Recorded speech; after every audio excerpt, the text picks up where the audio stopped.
Hello guys and welcome to another ARK Fjordur guide video. These videos are going to be very short and to the point. In this one, we're going to be teaching you guys how to tame the Desmodus, or I don't know how to say it, I'll be honest. So to start off, the best cave that I have found for this is going to be right next to Blue Ob. I could show you guys other spawns, but honestly, in these quick videos, I'm only going to be showing the main one, as these are the ones you're going to be wanting to head to be the most effective.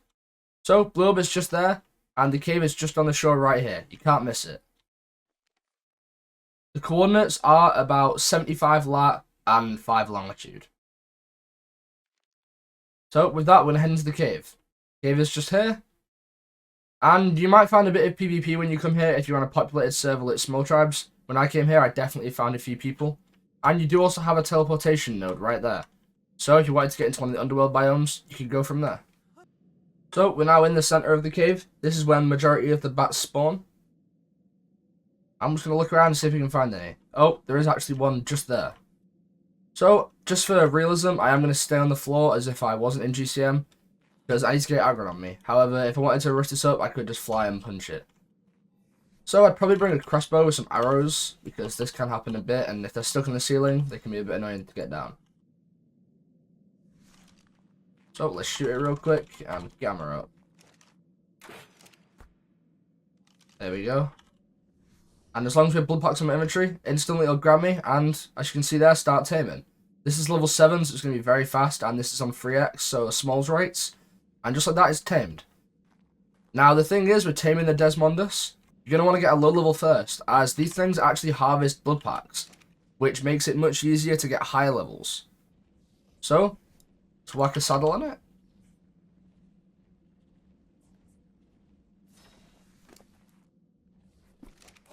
And now I'll show you guys how these things use the blood packs. So for a start, they fly pretty much the same as an owl. They are a tiny bit slower, but something about them, because they're skinnier, they feel faster in a way. They can also dive, and again, it's just a tiny bit slower than an owl. Like that. But now we found our first victim. As you can see, we're just biting the carbo, but we're getting blood packs. We're getting a low amount because we are just biting it. However, if we pick up a smaller creature, then we'll get much more. We'll go try the parasaur. I'm not too sure if they can pick parasaurs. No, they can't. Here we go, a dodo. So if I pick the dodo, then hold R and turn on steal life. It instantly kills it, and I take the life out of the dodo into my tame, and also take their blood packs.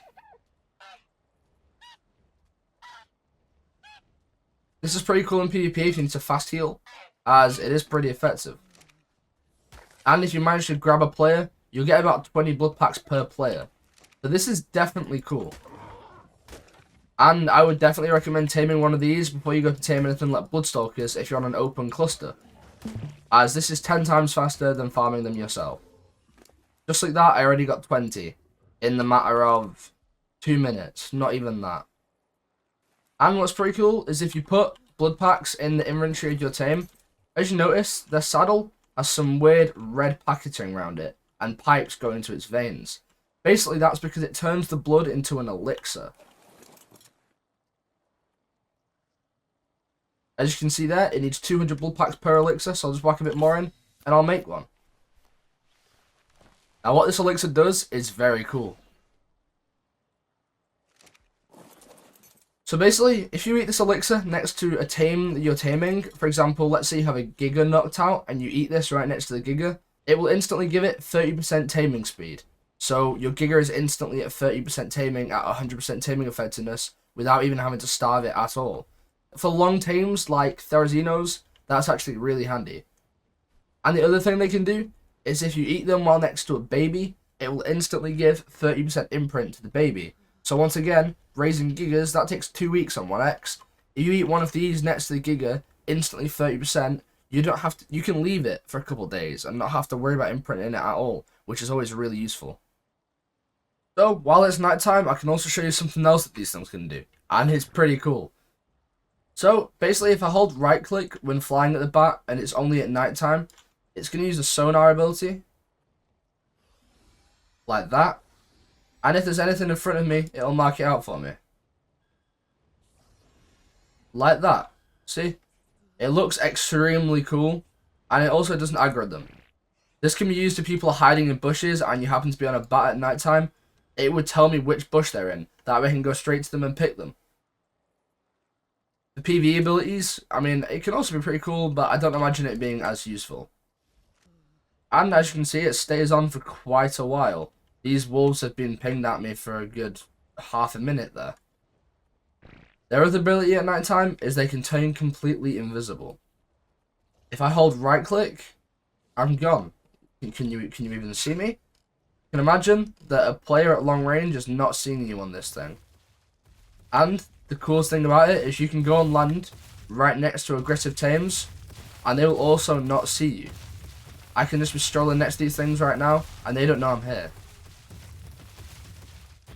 It's only if I actually bite one that my invisibility leaves, and then they can see me. So it's kind of like the Rock Drake, where if it takes damage or bites something, you can't be invisible anymore. But still pretty cool. The diving ability does admittedly seem to be a bit weird. Unlike owls, they don't actually look down when they dive, they just kind of fold their wings in but keep looking forward. I don't know how I feel about that, it makes it feel a bit less smooth than the owl, but altogether it's a pretty cool tame. They can also land on walls. If you just glide up to one, then hold space, just like that, you're on a wall, and you can fabby from it. Obviously I don't have a fabby on me, but I have my GCM gun, and you can go ham. Okay, so I definitely just glitched the game. I shouldn't have used my TP gun, because I've definitely done something, and I'm moving at a stupid speed. That's pretty cool. I mean, you can only do it in single player, but still pretty cool. Anyway, with that, that's going to be my quick guide to where to find, how to tame, and what they do for the Desmodus. Hope you guys have a great day, and if this did help you, please like. I'm nearly at 10k, and I can't wait to reach it. And see ya.